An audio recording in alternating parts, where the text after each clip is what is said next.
పెద్దలు గౌరవనీయులు పవన్ కళ్యాణ్ గారిని మాట్లాడవలసిన కోరుతున్నాను.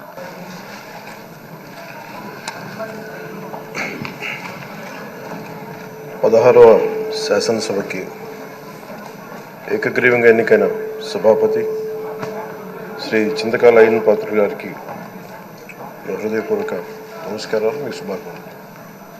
ఇది నేను మొదటిసారి అసెంబ్లీలోకి అడుగు పెట్టడం. ఇలాంటి సుదీర్ఘ రాజకీయ అనుభవం ఉన్న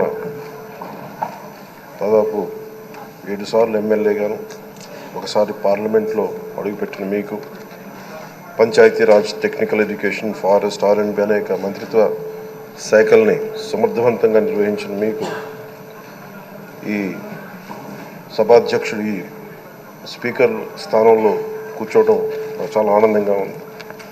ఇన్ని దశాబ్దాలు ప్రజలు రాజకీయ జీవనంలో ఇన్ని దశాబ్దాలు ప్రజలు మీ వాడి వేడి చూశారు. మీకు కోపం వస్తే ఋషికొండను చెక్కినట్టు ప్రత్యర్థులకి పదునైన ఉత్తరాంధ్ర యాసలో గుండు కొట్టేస్తారు. ఒకటే బాధేస్తా ఉంది సార్, ఇకపైన మీకు తిట్టే అవకాశం లేకపోవడం. కానీ ఇక మీద సభలో ఎవరు తిడుతున్నా దాన్ని ఆఫ్ చేసే బాధ్యత మీ చేతిలోనే ఉంది. మీరే మైక్ ఆఫ్ చేయాలి. అంటే మా చిన్నప్పుడు నేను చూసేవాడు, ఒకసారి అల్లరి చేసే అబ్బాయిని క్లాస్ లీడర్ చేసేవాడు చిన్నప్పుడు మా స్కూల్లో. కానీ ఇన్నాళ్ళు ప్రజలు మీ వాడి వేడి పలుకులు, మీ ఘాటైన వాగ్దాటి చూశారు. ఈ రోజు నుంచి రాష్ట్ర ప్రజలు మీ హుందాతనం చూస్తారు. డిబేట్స్ వెనకాల దాక్కుని సంస్కారహీనమైన భాషల్ని, భావాల్ని రకరకాల మాధ్యాల్లో విరజిమ్ముతూ ఉంటారు. దాని నియంత్రణ మీ ఆధ్వర్యంలో ఇక్కడి నుంచే మొదలవ్వాలి. ఇందాక సభానాయకులు గౌరవ ముఖ్యమంత్రి శ్రీ చంద్రబాబు నాయుడు గారు చెప్తారు, ఆడబిడ్డలు ఏ విధంగా నలిగిపోయారు ఈ రాష్ట్రంలో గత 5 సంవత్సరాల్లో. చిన్న లేదు, పెద్ద లేదు, ఎవరని లేదు.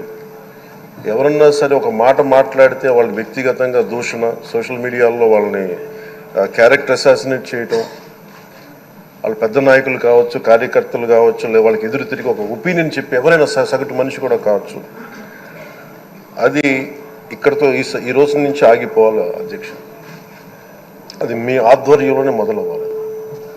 గత ప్రభుత్వం తాలూకు సభ జరిగిన విధానం చూస్తే ఈ వ్యక్తిగత దూషణ ఇవన్నీ చాలా ఇబ్బంది పెట్టే ప్రజలు. ఈ రోజున వాళ్ళకి 11 సీట్లకు పరిమితం అయ్యారు, ఈరోజు లేరు, ధైర్యం లేదు వాళ్ళకి. విజయాన్ని తీసుకోగలిగారు కానీ ఓటమిని కూడా ధైర్యంగా కూర్చుకునే వాళ్ళకి స్థాయి లేదు, వాళ్ళకి పారిపోయారు ఇక్కడి నుంచి.